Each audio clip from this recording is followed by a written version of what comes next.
ألهاكم التكاثر حتى زرتم المقابر كلا سوف تعلمون ثم كلا سوف تعلمون كلا لو تعلمون علم اليقين لترون الجحيم ثم لترونها عين اليقين ثم لتسألن يومئذ عن النعيم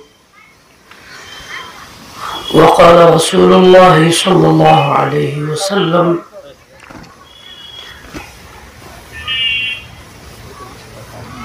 إني نهيتكم عن زيارة القبور ألا وزورها أو كما قال عليه الصلاة والسلام محترم حاضرين الله পাক এর শুকর আল্লাহ তাআলা আমাদেরকে এক বিশেষ মাহফিলে বসার সুযোগ দিয়েছেন এবং দীর্ঘ সময় পর্যন্ত উলামায়ে কেরামের মুখ থেকে অনেক জরুরি নসিহত শোনার সুযোগ দিয়েছেন সেজন্য আল্লাহ পাকের শুকর আদায় করি আলহামদুলিল্লাহ আলহামদুলিল্লাহ আমাদের পাশেই গুরুস্থান এক পাশে মসজিদ মৃত ব্যক্তিদের রূহের মাগফিরাত কামনায় আজকের এই দোয়া এবং ওয়াজ মাহফিল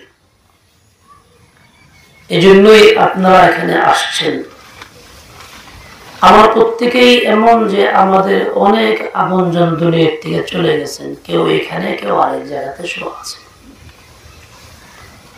কারো আপনজন জান নাই এমন হয়তো একজনও পাওয়া যাবে না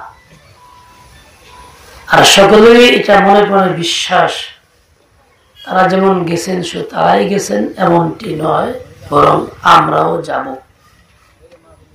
সকলেই এই পথেরই পথিক আজকে আমরা যদি তাদের জন্য দোয়া করি আল্লাহর রহমতের আশা করি তো আল্লাহ পাক তাদের জন্য রহমতের ফয়সালা করবেন ঠিক তেমনি আমাদের জন্য এরকম দোয়া করার লোক তৈরি করে রাখবেন যেটা আমাদেরও দরকার দুনিয়ার থেকে আমরা যারা যত আমলই করি না কেন স্বয়ং সম্পূর্ণ কেউ না শতভাগ আমল সহি করে যাইতে পারতেছি না কেউ একেবারে সকল আমল 100% সহি আর আমল এমন যে এই শ্রেণাঘাত হয়েই যাবে এমনটা গ্যারান্টি কারো কাছে নাই আর শতভাগ আমলও কারো কাছে নাই আছে তো সামান্য সামান্য আছে জাহিরি ভাবে দর্শক মনে করে এই লোকটা না জানি কত আমল করে কিন্তু আল্লাহর দরবারে মাপকাঠিতে এটা কোনো আমলই গ্রহণযোগ্য হয় না আমার অবস্থাটাও ওই রকমই আমি নিজেকেও ওই রকমই চিন্তা যেন করি দুনিয়া থাকা অবস্থায় জীবদ্দশায় আমাদের চিন্তা থাকে বাঁচবো অনেক দিন আর অনেক লম্বা সময় আছে দিন যায় দুর্বল হয়ে পড়ি অসুস্থ হয়ে পড়ি মনে বলে না যে আমি চলে যাবো যে অমুকে গেছে অমুকেই তো গেছে আমার নিজের কথা মনে আসে না শুধু অন্যেরটাই নজরে পড়ে এটা মানুষের স্বভাব এরকম করতে করতে নিজেই চলে যায় তখনও বুঝে আসে না চলে গেল যাওয়ার পরে বুঝে আসে বুঝে আসার পরে তো আর কাজ করে কিছু করা যায় না সুযোগ থাকে না হাত ছাড়া হয়ে যায় আমাকে যদি কিছু করতে হয় তা আমাকে আজই করতে হবে এজন্য মাশায়েখ কেরাম বলেন মানুষের জিন্দেগি কতটুকু জানেন 3-4 দিন মাত্র কয়দিন 3 দিন একদিন গতকাল আমার জীবনের অংশ চলে গেছে গতকাল ঈদের দ্বিতীয় দিন ছিল আমি কি আর গতকালের দিনটা ফিরে পাবো হাজার চেষ্টা করলেও কি আসবে গতকালের জোহরের ওয়াক্তের নামাজটাকে আর পড়তে পারবো আরেকটা দিন যে আগামীকাল আশাবাদী আমার জীবনের একটা দিন হইতে পারে নাও পারে পাইতে পারি নাও পারে নিশ্চয়তা কারো কাছে নাই কারণ আগামীকাল ভরসা আমার কাছে নেই আল্লাহ জানেন আগামী বাঁচবো কি বাঁচবো না গতকাল একটা হাতছাড়া হয়েই গেছে আর পাওয়ার মতো কায়দা নেই আগামীকালটা আশা করতে পারি, নিশ্চয়তা নাই। তা আজকের দিনটাই আমার হাতে আছে, এই দিনটাই আমার দিন। কাজেই আমাকে যদি কিছু হাসিল করতে হয়, কামাই করতে হয়, তো আজই কামাই করতে হবে, আজকেই আমাকে পুঁজি বানাইতে হবে। আগামীকালের আশায় আর থাকা যাবে না। মাশায়েখরা এই জন্য বলেন মানুষের জিন্দেগির 3টা দিনের সমান না। যারা বিষয়টা গভীর চিন্তা করে ভাবে, এই লোক ওই বিষয়টা চিন্তা করে যে সেই সত্যিকারে কামিয়াবের পথে হাঁটে, সেই নিজেকে পুঁজি বানায়। পথিক যখন রাস্তা চলে, বেলা তলায় আসে, ফোরায় যায় যায় ভাব, পথিকের গতি কমে না বাড়ে। রাস্তা বাকি আরো 10 মাইল, সূর্য ডুবতে বাকি আছে 15 মিনিট, যাইতে হবে হাইটা, গাড়ি পাওয়া যায় না। মানুষকে তখন আস্তে হাঁটে না দ্রুত হাঁটে? যতটুকু আগে যাওয়া যায় সূর্য ডুবার ততটুকুই লাভ, দৌড়াইতে থাকে। আমার আপনার জিন্দিগির সময়টা এরকমের শেষ, আজকে দিনটির দিন, তো বেলা গেল আজকে। কাজে আমাকে কি করতে হবে? ওই পথিকের চাইতে দ্রুত আগাইতে হবে। হাদিস পাকে এই কথাই বলা হয়েছে, বাদিরু বিল আমালি ফিতানান, তোমরা আমল যা করবা খুব দ্রুত করো, খুব দ্রুত আগাও, দ্রুত আগাও। ওই সমস্ত ফিতনা সমূহ আসার আগে যেগুলি আসতেই থাকবে, কাকিতা'আল লাইলিল মুজলিমি, অন্ধকার রাতের টুকরা সমূহের মতো। অন্ধকার রাতের টুকরা সমূহ মানে সন্ধ্যা মাগরিবের পরে অন্ধকার থাকে যেই পরিমাণ, এশার পরে 1 ঘন্টা পরে অন্ধকার বাড়ে না কমে? জবাব দিয়ে। আর 1 ঘন্টা পর রাত 9টার সময় অন্ধকার বাড়ে না কমে? পর্যায়ক্রমে বাড়ে। আর 1 ঘন্টা পরে বাড়তেই থাকে। রাত যতই বাড়তে থাকবে অন্ধকারও বাড়তেই থাকবে। ফিতনাটাও এরকম, প্রথম একটা হালকা, তারপর তার চেয়ে আরেকটু গভীর, তারপর আরেকটু গভীর। ফিতনাগুলি যেমন পর্যায়ক্রমে গভীর হইতে থাকে, এই অন্ধকার রাত ওরকম গভীর হইতে থাকে, বাড়তেই থাকে। কাজে আমি আজকে যে অবস্থায় আছি, আগামীকাল এই অবস্থা থাকতে পারবো তা কিন্তু না। কঠিন পরিস্থিতি আরো কঠিন হবে, তারপর দিন আরো কঠিন হবে। আজকে এই ঝামেলা ওই ঝামেলা আমল করতে পারতেছি না, আগামীকাল করব না, আগামীকাল ঝামেলা এর চেয়ে আরো বেশি বাড়বে, তাও করতে পারবো না। তারপর দিন করব, তাও না, আরো বেশি বাড়বে। বলে এই অবস্থা আসার আগেই তোমরা আমলগুলি দ্রুত করো। এমন এক অবস্থা আসবে, মানুষ সকাল সন্ধ্যায় পরিবর্তন হবে। সকালবেলা মুসলিম থাকবে, বিকেল বেলা কাফের, বিকেলে মুসলিম কেউ পরের দিন সকালে সে কাফের। মানে দিন দ্রুত বদলা যাবে, দ্রুত পরিবর্তন হবে। একজন লোক দেখেন নামাজ কালাম পড়ে, ফজরের নামাজ পড়ছে, তেলাওয়াত করছে, জিকির করছে, দোকানে গেছে ব্যবসা করতে। দোকানে গিয়ে দেখলো যে আমার দোকানের ব্যবসা পুঁজিটা তো কম, এই জন্য মাল কম, চলে কম। পাশের দোকানের মুখে পুঁজি বেশি, মাল বেশি, তো চলে বেশি, তো তার লাভ বেশি। তাও কি করতে হবে? পুঁজি বাড়াইতে হবে। পুঁজি বাড়াবো কেমনে? ওই নামাজি ব্যক্তি তেলাওয়াত করে সেটা গিয়ে চিন্তা করতেছে, পুঁজি তো এমনি নাই, পাওয়া তো কেউ খরচ দেয় না, তাহলে ব্যাংকের লোন নেই গা। সেই পর্যন্ত ব্যাংকের লোন নেই, ফজর পর্যন্ত নিছিল না, দোকান আসার আগ পর্যন্ত নেই। তখন তার দিন ছিল নিরেট খালেস দিন ছিল, দোকানে বসে চিন্তা করলো ব্যাংকের লোন নেই গা। 12টায় গিয়ে লোনের আবেদন করলো। এই 12টার আগ পর্যন্ত যেরকম দিন ছিল, 12টার দিনটাকে ওরকম থাকলো না, দিন কিছু বদলাইলো?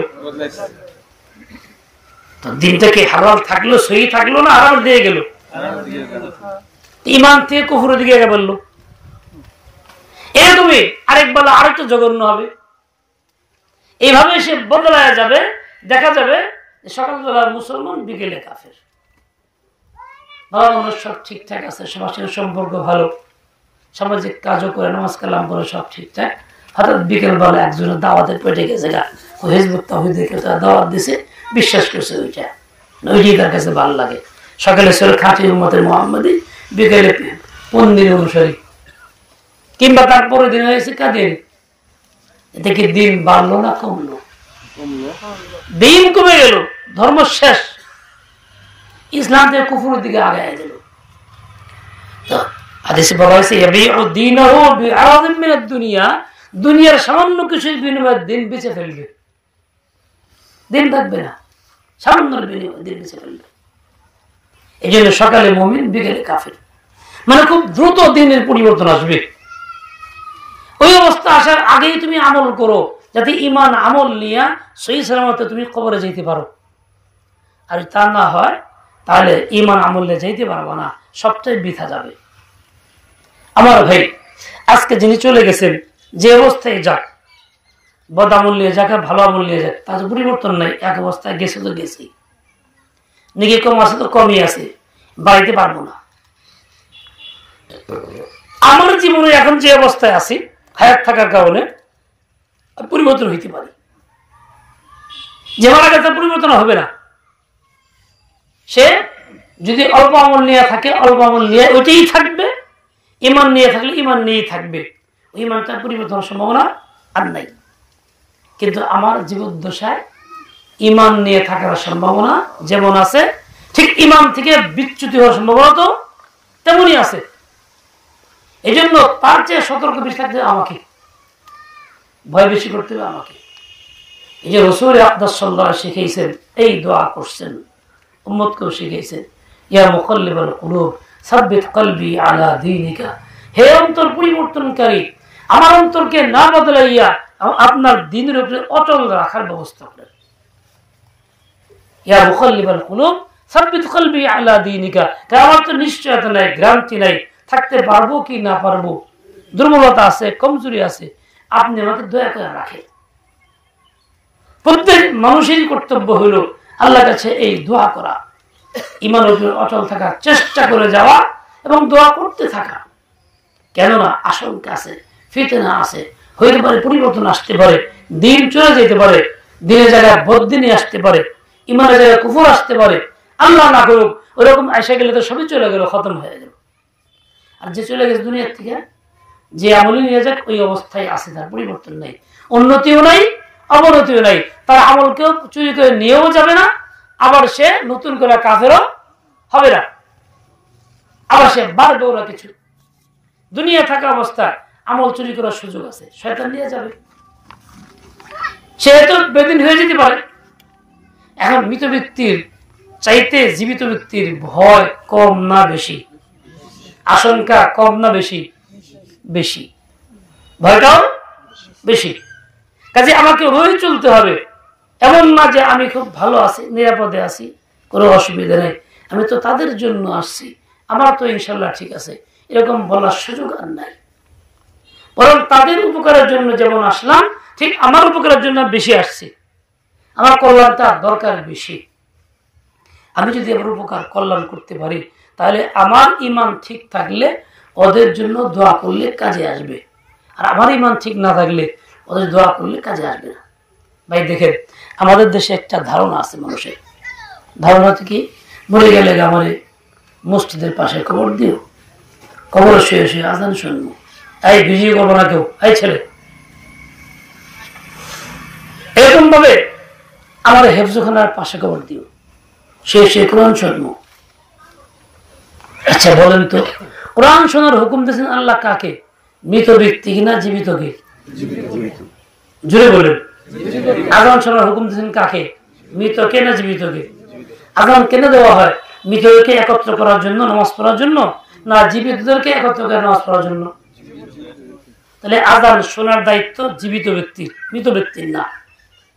কোরআন শোনার দায়িত্ব কার? জীবিত ব্যক্তির, মৃত ব্যক্তির না। জীবিত ব্যক্তি আজান শুনলে যে মৌখিক উচ্চারণ করবে, ঠিক আমলে এসে জবাব দিবে, বাস্তবে মসজিদে আসবে, আমার নামাজে জুড়বে। ঠিক মৃত ব্যক্তি এর কোনোটাই করতে পারবে না, আজানের জবাব দিতে পারবো না, মসজিদে আসতে পারবো না। ঠিক তেমনি কোরআন শোনার হুকুম হলো জীবিত ব্যক্তির। কোরআন যখন সে শুনবে, যদি নামাজে শোনে তাহলে তো 700 গুণ পর্যন্ত বা বেশি নাকি আছে। নামাজ ছাড়া শুনলেও তার একে না হলেও নিম্ন সর্বনিম্ন 10 নাকি 1 হরফে আছে। মৃত ব্যক্তি যদি শুনে তাহলে প্রতি হরফে কয় নাকি পাবে? একটাও না। তাহলে এই যে একটা আশা চিন্তা, মরার পরে কবর দিও, শুয়ে শুয়ে শুনবো, এই আশা করার কোনো যুক্তি আছে? শুনলে কিছু হবে? ধরলাম আমাকে দেওয়াই হইল পাশে, মসজিদের পাশে কবর দেওয়া হইল, এখানে মসজিদ আছে, আজান দিলে পরে অনেক দূরে যায়, এরাও শুনবো, ধরলাম বাড়ি হেফজোখা করা হইলো, এখানে ছাত্ররা পড়বে, ছাত্ররা তো শুনতেছে, জীবিতরা আশপাশ থেকে শুনবে, মৃত ব্যক্তি হয়তো বা শুনলো, তাতে কি মৃত ব্যক্তির স্বভাব হবে কিছু? বিনিময় মিলবে কিছু? তাহলে এই যে একটা আশা এবং ভরসা, এই জন্য অপেক্ষা করা, ওই চিন্তাই কাজ করে যাওয়া, দুনিয়াতে কিছু করতে মরার পরে শুনবো, এইরকম ধারণাটা, এটা কি অবাস্তব ধারণা না? কথা করেন না কেন? কোন উপকারী না অপকারী? কোন উপকারী এটা না, কিচ্ছু আসবে যাবে না। আজকে আপনি একবার সুবহানাল্লাহ বলেন, তাহলে আপনার সুবহানাল্লাহ বলার মানটা কত? 7 আসমান 7 জমিনের চাইতে অনেক বেশি দামি। আর আপনি 1 লক্ষ বার সুবহানাল্লাহ বলেন, মৃত্যুর পরে কি হবে? একটা নেকিও হবে না। আপনি সূরা ফাতিহা আয়াত পড়লেন, আলহামদুলিল্লাহি রাব্বিল আলামিন, প্রতি হরফে 10 নেকি আপনার হইল। এই আয়াতটা যদি মৃত ব্যক্তি কোটিবার পড়ে, এক নেকি হবে? এক নেকি হবে না। তাহলে আসল হুকুম তো জীবদ্দশা, মৃত্যুর পরে না। আর আমি অপেক্ষা করি মৃত্যুর পরে কাজ করার জন্য, জীবদ্দশায় করতে চাই না। এটা একটা চরম গুমরাহি এবং ধোঁকা। আমার আকীদা বিশ্বাস ঠিক করতে হবে, এই গুমরাহির চিন্তা চেতনা থেকে নিজেকে মুক্ত হইতে হবে, নিজেকে বাঁচতে হবে। না রে ভাই, ওখানে তো শুনে তো লাভ নেই, আল্লাহ তো জীবিতকে হুকুম দিয়ে শোনার জন্য। আচ্ছা বলেন দেখি, ইমান আনবে কে? মৃত ব্যক্তি না জীবিত ব্যক্তি? কালিয়া পড়বে কে? মৃত ব্যক্তি জীবিত ব্যক্তি? আজকে আবু জাহাল দুনিয়া থেকে চলে গেছে গা, যদি পরে 1000 বার কালিয়া পড়ে, 10 লাখ বার পরে কিছু হবে? দেখেন, কালিমা তাইয়্যিবা লা ইলাহা ইল্লাল্লাহ, এই কালিমাটা কেউ যদি প্রতিদিন সকাল সন্ধ্যায় 100 বার পড়ে, 100 বার, আল্লাহ কত খুশি হবেন। বলে এর চেহারা কিয়ামতের ময়দানে পূর্ণিমার চাঁদের ন্যায় উজ্জ্বল হয়ে উঠবে। কিসের মতো? পূর্ণিমার চাঁদের ন্যায়, 100 বার পড়লে। আচ্ছা, মৃত ব্যক্তি যদি 100 বার না, প্রতিদিন 1 লাখ বার পড়ে, তাতে কিচ্ছু পরিবর্তন আসবে না। একজন মানুষ এটা পড়ছে, সকালে 100, বিকেলে 100, 1 মাস পড়লো, তাতে কত হইল? 30 দিনে কয় হাজার হইল? 6000 হইল। ডেইলি সকাল সন্ধ্যায় পড়লে পরে 3000, প্রতি 10 দিনে 1000, সকালে পড়লে 3000, কত হইল? 1 মাসে 6000 বার হইল। 12 মাস পড়লে কত হবে? 72000। যার আমল নামায় 70000 কালিমা থাকবে, আল্লাহ পাক তার কবর আযাব মাফ করবেন। কি বলা হয়েছে? যার আমল নামায় 70000 কালিমা থাকবো। কি জীবিত ব্যক্তির আমল নামায় না মৃত ব্যক্তি পয়লা তৈরি করবো? জীবিত ব্যক্তি পয়লা তৈরি করবো। এই লোক মারা গেলে কবর আযাব মাফ তার হবে। আচ্ছা, আবু জাহেল যদি পড়ে, কিংবা অন্য কোনো ব্যক্তি কাফের হয়ে মারা গেছে, সে যদি পড়ে কবরে, তাহলে কি তার আমল নামা জমা হবে? কবরে আযাব মাফ হবে? কিছুই হবে না। তার ইমান গ্রহণযোগ্য না। ইমানটাও ইমান না, ইমানই দুনিয়া থাকা অবস্থা, মারা যাওয়ার পর আর মৃত্যুর পর ইমান নেই, যা হয়েছে এখানেই শেষ। কাজেই মৃত্যুর পরে এটা করব, এই ধারণাটাই ভুল। বিনিময় মিলবে, এটাই ভুল। করতে হবে আমাকে আজকেই, জীবদ্দশাই করতে হবে। তবে যদি কিছু পাই এবং আশা করা যায়, মৃত্যুর উপরে আশা আমার করা যাবে না। আমরা কি মৃত্যুর পরে আসবো, করব, এই চিন্তা করে বসে থাকবো, নাকি এখন থেকে নিজেরাই করে নেব? কোনটা? নিজেরাই জীবদ্দশা করে নেব। দেখেন, আল্লামা সৈয়দী রহমতুল্লাহ আলাইহি তাফসীরে জালালাইনের এক অংশের মুসান্নিফ, উনি বহুত বড় আলেম বুজুর্গ ছিলেন। এক অনুষ্ঠানে উনি বসা ছিলেন, আরো একজন ছিল আলেম ওলামা, একজন নাম করা যুবক ব্যক্তি বুজুর্গ ছিলেন, কারামাতওয়ালা ব্যক্তি, যুবক মানুষ। হঠাৎ করে ওই যুবক মানুষটা কাঁদতেছে। তো মানুষ জিজ্ঞেস করে, আপনি কাঁদতেছেন কেন? বললেন যে, ভাই দেখো, পাশে কবরে আযাব হইতেছে, এই জন্য আমি কাঁদতেছি, আফসোস। আল্লাহ রাসূল বললেন যে আমার তো জানা আছে এই হাদিসটা, যে যার আমলনামায় ৭০,০০০ কালিমা থাকবে তাকে আল্লাহ মাফ করবে। দেখি তো আমার ৭০,০০০ কালিমা পড়া আছে, আমি ওই লোকটাকে দান করি, দেখি কি হয়। মনে মনে দান করছে যে আল্লাহ, যার কবরে আযাব হইতেছে আমার ৭০,০০০ কালিমা পড়া আছে, আমি তাকে দান করলাম। বলছে লোকে জীবিত মানুষের, মৃত মানুষের, আল্লাহ কবর করছেন, ঠিকই তার আযাব বন্ধ হয়েছে। কিছুক্ষণ পরে যুবকটা হাসতেছে, উনি বললেন হাসেন কেন? তখন যুবক বললেন যে আল্লাহর এক বান্দা ওই মৃত কবরে যার আযাব হচ্ছিল তাকে ৭০,০০০ কালিমা দান করছে, আল্লাহ পাক তাকে মাফ করে দিয়েছে। আল্লাহ রাসূল বলতেছেন যে আমি এই হাদিস যে সহিহ তা বুঝলাম হুজুরের কাশফের দ্বারা। উনিও যে একজন খাঁটি বুজুর্গ তাও বুঝলাম এনার এই কাশফের দ্বারা। আমি তো জোরে বলে দেই নেই, আমি তো জানাই নেই, চুপচাপ মনে মনে বলছি। উনি জানলো কেন আমি দান করছি কি না করছি, বোঝা গেল আসলে উনি একজন বড় বুজুর্গ, সাহেবে কাশফ করা। আমার আল্লাহ রাসূল নিজে পড়ছেন, জীবদ্দশায় পড়া হয়েছে, পুঁজি হয়েছে, সেই পুঁজি উনি মৃতকে দান করছেন। তার মানে জীবিত ব্যক্তি মৃতকে দান করলে সে পাইতে পারে, কিন্তু মৃত ব্যক্তি পইয়া দিতে পারে জীবিতকে পারে? আমার দেশের লোকের চিন্তা উল্টা, কেউ মারা গেলে কবর গিয়ে চাওয়া শুরু করে, বাবা এইটা হোক ওইটা হোক, এটা চাই ওইটা চাই, এরকম করে না? অথচ বাস্তব হলো এই মৃত ব্যক্তি আমার আশা করে আমি দিলে পাই, জীবিত ব্যক্তি দিলে পাইতে পারে, আর মৃত ব্যক্তি দিতে কিছু পারে না, দিতে কিছু পারে না।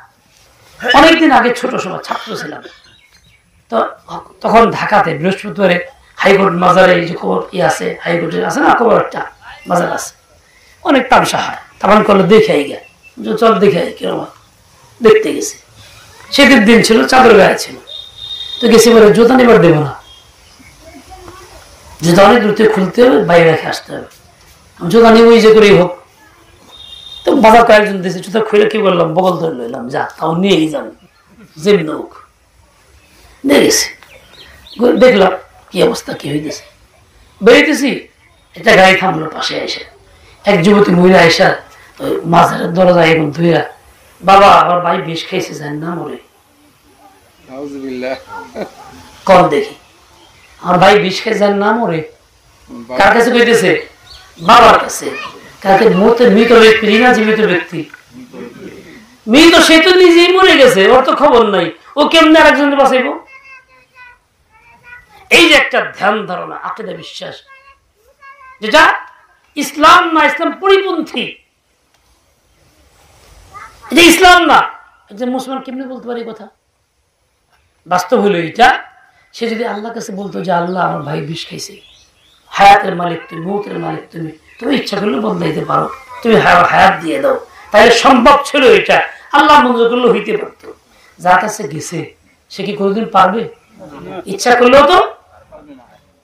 এই আমাদের স্বাভাবিক গুরুস্থানে কিন্তু কিছু লোক আছে, তারা এসে কিছু চায়।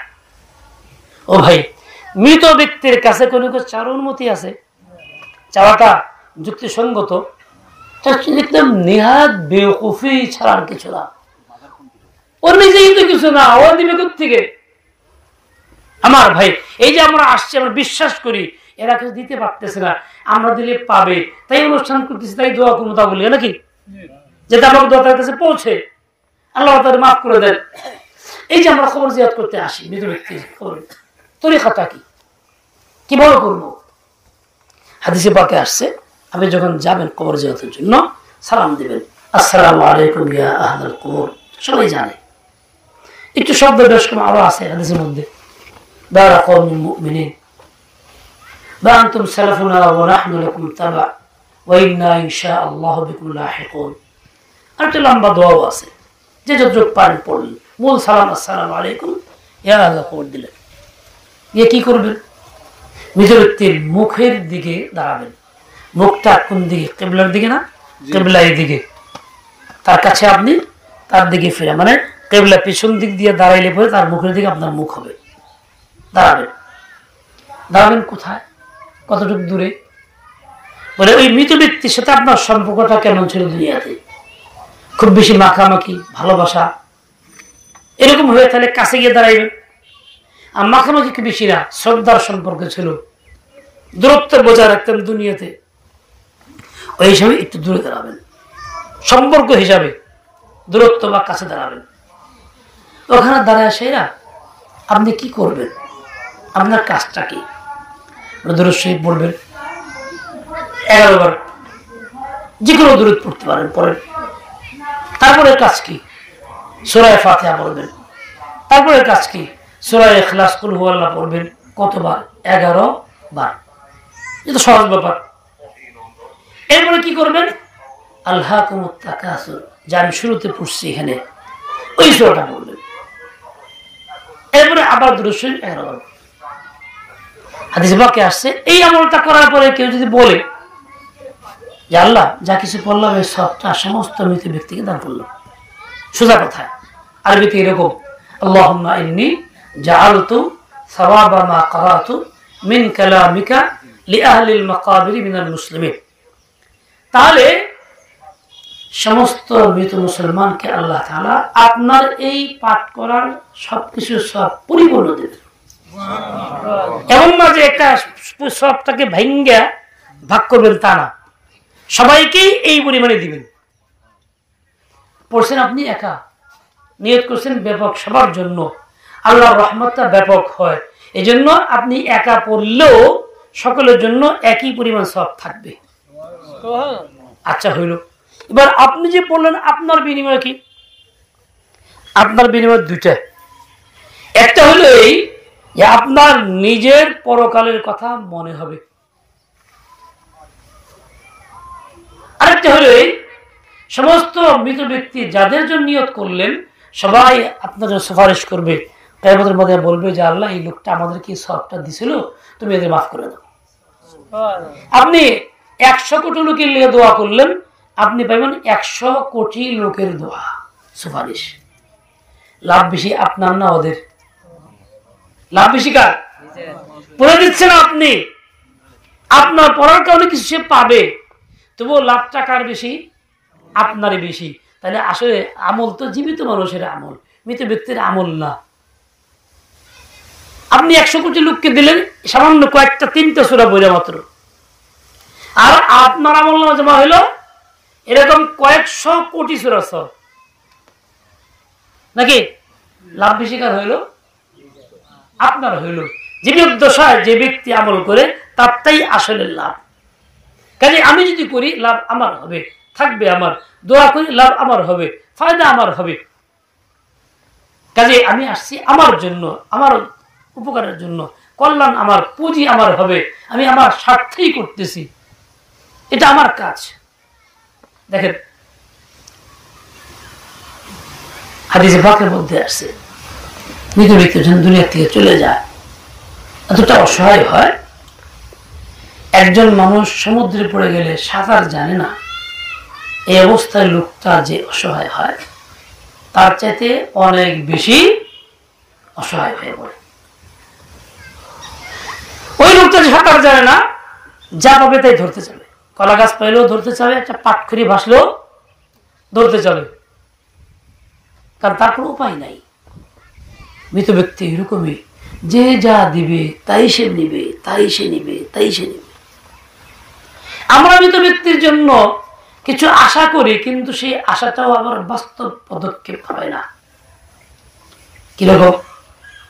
দেখেন মানুষ মারা গেলে আমাদের দেশে বর্তমান নিয়ম এটা চলছে, দিন করে 2-4-5 দিনের মধ্যে ঘোষণা দিয়ে দেয় অমুক দিনে অনুষ্ঠান, খাওয়া দাওয়া হবে, খরচ হবে, এই নামে দাওয়াত দেওয়া হয়।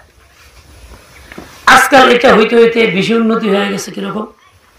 অনুষ্ঠান করতে গিয়ে নারী পুরুষের একত্র সমাবেশ হয়, এক জায়গায় খানা হয়, এক প্যান্ডেলে এক টেবিলে বসা হয়, মহিলারা বেপর্দা হয়ে আসে। আগে এরকম ছিল না, ইদানিং বাড়ছে বেশি। আগে পুরুষদের দাওয়াতটাই থাকতো, এখন মৃত ব্যক্তির দাওয়াত মহিলারা থাকে। এরপরে আবার খাওয়া দাওয়াটা হয় কেমনে? মৃত ব্যক্তি যে মারা গেছে তার তোরা সম্পদ নেয়, সে তারা খেয়ে চলে গেছে, সম্পদের মালিক জীবিতরা, ওয়ারিশরা। ওয়ারিশদের সকলের সন্তুষ্টি থাকে না, সম্পদ বন্টনের আগে ইজমালি সম্পদ থেকে খরচ করা হয়। মনে করা হয় মৃত ব্যক্তির হক আদায় করলো, আসলে মোটেই না, কোনো হকই আদায় হয় নাই, বরং হক নষ্ট করা হয়েছে। কারণ জীবিত ওয়ারিসদের সকলের স্বতঃস্ফূর্ত সন্তুষ্টি নিয়ে কাজটা করা হয়নি। এরপরে কোন নাবালেগ বাচ্চা থাকলে ওয়ারিসদের মধ্যে খরচ করা যায় যে নেই, হারাম। যারা খাবে তারা হারাম খাইলো, যারা করলো তা হারাম করলো। অনেক সমস্যা, এরপরেও ধরলাম খাওয়া দাওয়া করলো, কিন্তু নিয়তটা কি হইল?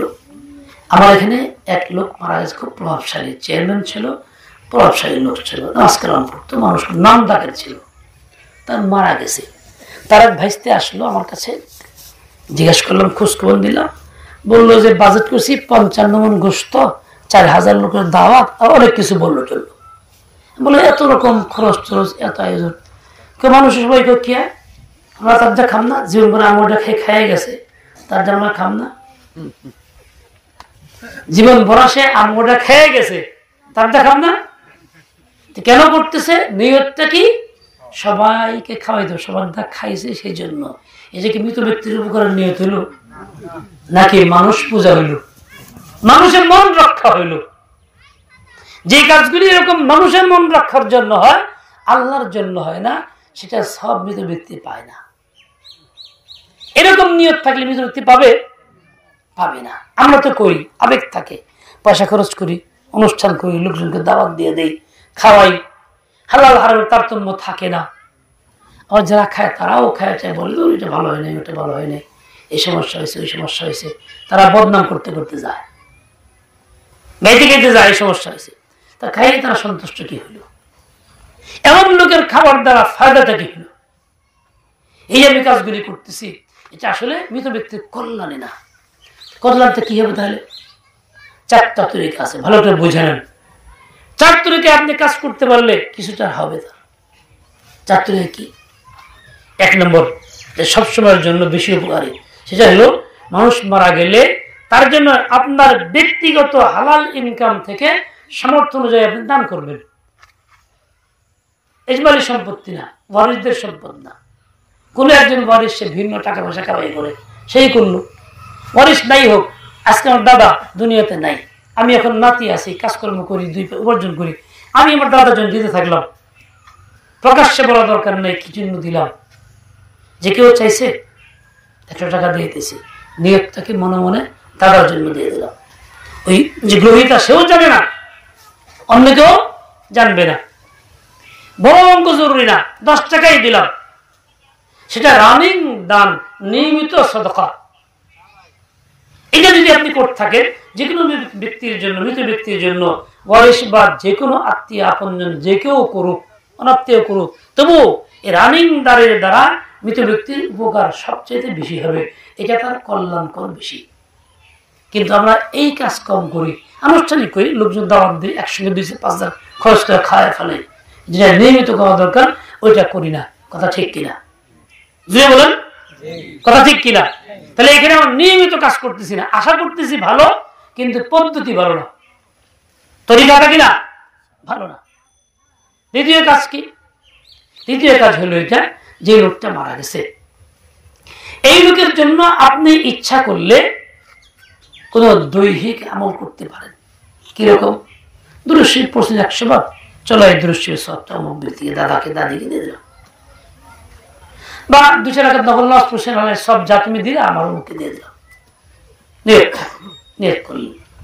কোরবানি করছেন, আপনার জন্য ওয়াজিব ছিল একটা, করছেন, আর একটা বাড়তি করছেন নফল, কালকে বাদমান নিয়তে, ঠিক আছে চলো, সব সে পেয়ে গেল, প্রকাশ্যে কিছু বলা দরকার নেই। কোরবানি করলে তো আর্থিক ইবাদত হইল, দান করলে যেরকম হইতো ওরকম একটা ইবাদত হয়ে গেল, সব পেয়ে যাব। কিন্তু দৈহিক ইবাদত কি? তেলাওয়াত করেন, জিকির করলেন, নফল নামাজ পড়লেন, দুরূদ শরীফ পড়লেন, কিছু আমল জিকির করছেন, চলো এটা আমাকে দিয়ে দিলাম, এর দ্বারা সব হবে। কিন্তু এটা নফল, ফরজটা তো আপনার থাকবে, ওটা আমি দিয়ে পারবেন না। দেখেন, এই লোকটার নিয়মিত দরকার। একজন আলেম যদি তৈরি হয়, হাফেজ যদি তৈরি হয়, আপনার সন্তান যদি হাফেজ আলেম হয়, আপনার জন্য কতটা সহজ হবে চিন্তা করতে পারেন?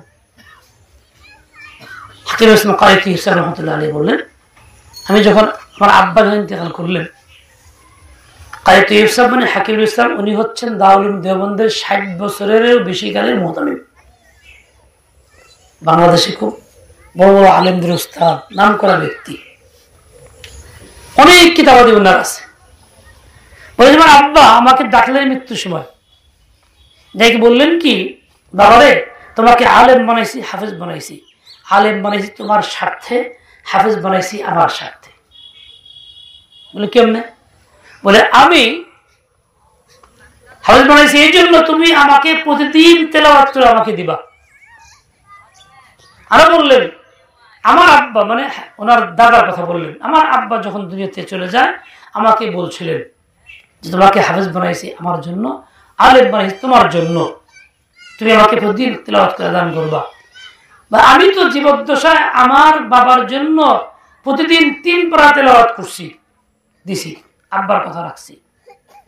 আর আব্বা আমাকে বলছেন ব্যস্ত বেশি অত পাই না, কিন্তু নিয়মিত আমি 1 পারা তেলাওয়াত করে আব্বাকে দেই। দেখে ছেলে হাফেজ হয়েছে, এতে বাবার জন্য উপকার হয়েছে কি হয়নি? হাফেজ না হইলে 3 পারা জিরি কোরআন শরীফ পুরা দেওয়াটা খুব সহজ ব্যাপার না, প্রতিদিন 1 পারা দেওয়াটা সহজ ব্যাপার না। বলেন যে আমি মাগরিবের পরে আরবাবিন পড়ি, এই আরবাবিনে 1 পারা পড়ি, নিয়ত করে আমরা আব্বারে দিলাম, সহজ হয়ে গেল। কাজে যাদের সন্তান হাফেজ আলেম, তাদের একটা বড় উসিলা এটা, যে তারা নাও করে ব্যক্তিগত যে কাজগুলি করবে সদকায়ে জারিয়া হিসেবে বাবা সেটা পাবে। দেখল তৃতীয় কাজ হলো সদকায়ে জারিয়া, যা আপনি করে গেছেন এটা আপনি পাবেন। চাই মুসলিম বানায় যান, চাই মাদ্রাসা বানায় যান, চাই কোনো পুল বানায় যান, চাই কোনো আলেম ব্যক্তিকে আলেম বানায় যান, এই ধরনের কাজগুলি করে যান, ওটা মৃত ব্যক্তির মৃত্যুর পরে তার কাছে আসবে, চলতেই থাকবে। তো বলছিলাম 4 তরিকার মধ্যে এই তরিকাগুলির দ্বারা মৃত ব্যক্তির উপকার হয়। আরেকটা হলো যিনি চলে গেছেন, এই লোক তো যা রাখার রেখেই গেছেন, কিছু নিয়ে যান না, সম্পদ তার কাছে কিছুই নেই। সম্পদ একটাই, ঈমান ও আমল যদি থেকে থাকে, দ্বিতীয়গুলো সম্পদ নেই। আর আপনার কাছে কি আছে? আমানত আছে, সম্পদ আছে। তার কিছু সম্পদ নিজে পাইছেন অথবা আপনার আছে, বলে আপনি আপনার সম্পদ দিয়া ওই মৃত ব্যক্তির জন্য কিছু একটা করে দেন, সদকা জারিয়া কিছু একটা করে দেন, সেই ক্ষেত্রেও মৃত ব্যক্তির পৌঁছবে। কিন্তু আমরা এইসব তরিকায় না গিয়া বেশি ভালো মনে করি খাওয়ানটা, আনুষ্ঠানিক কাজটাকে। আসলে বাস্তবে আনুষ্ঠানিক এই কাজের দ্বারা, খাওয়ার দ্বারা মৃত ব্যক্তির উপকার হয় না, শুধু নামটাই হয় দুনিয়াতে ছাড়া, অমুকের ছেলে এই কাজটা করে গেল রে, বাস্তবে সে কিছু পায় না। কাজও করলাম, বিনিময়ে মিলল না, আমারও হলো না, বাবারও হলো না, এমনটা দ্বারা কি লাভ? এই জন্য ভাই যে কাজটাই করি বুঝে শোনা যেন করি, এর দ্বারা মৃত ব্যক্তির উপকার হয় সেই চিন্তাই যেন করি। আজকে দেখেন দুনিয়ার থেকে যে লোকটা চলে যাচ্ছেন বা যাবেন, এই লোকটা 2টা পুঁজি থাকবে, ঈমান সহি, নেক আমল। ঈমান সহি না থাকলে তার জন্য সারা বিশ্বের সবাই দোয়া করলে মাগফিরাত হবে? মনে করেন ইবলিস ঈমানদার না বেঈমান? ইবলিস মরে গেলে গা কিয়ামতের সর্বনাশ দোয়া করলে মাপ পাইব? কোন দেখি মরে গেছে গা আবু লাহাব, আবু জেহেল, বেঈমান নিয়ে মরছে না ঈমান নিয়ে মরছে? এরা স্পষ্ট জাহান্নামী। এগুলিকে সারা বিশ্বের সবাই দোয়া করলে মাপ পাইব? এখন একজন মানুষ মারা গেছে, বাস্তব ঘটনা বলি, আমার নিজের জীবনের ঘটনা বলি। মোমেন শহীদে জামিয়া আশরাফিয়া জানাজা আছে দুপুরে, কাতারে 3য় কাতারে দাঁড়াইছি, নামাজ পড়াবে কারা? যে মহল্লার লোকটা সেই মহল্লার ইমাম সাহেব। ইমাম সাহেবকে গায়ে পায়ে লম্বা, কিন্তু ছাত্র মানুষ, বয়সে মাত্র অনেক কম, আমাদের কাছে পড়ে মাত্র একদম প্রথম শ্রেণী পড়ে, দেখতে শুনতে বিরাট। সেই ইমাম সাহেব জিজ্ঞাসা করলো লোকটা কেমন ছিল? সে বলল লোকটা খুব ভালো ছিল। 3বার প্রশ্ন করলো।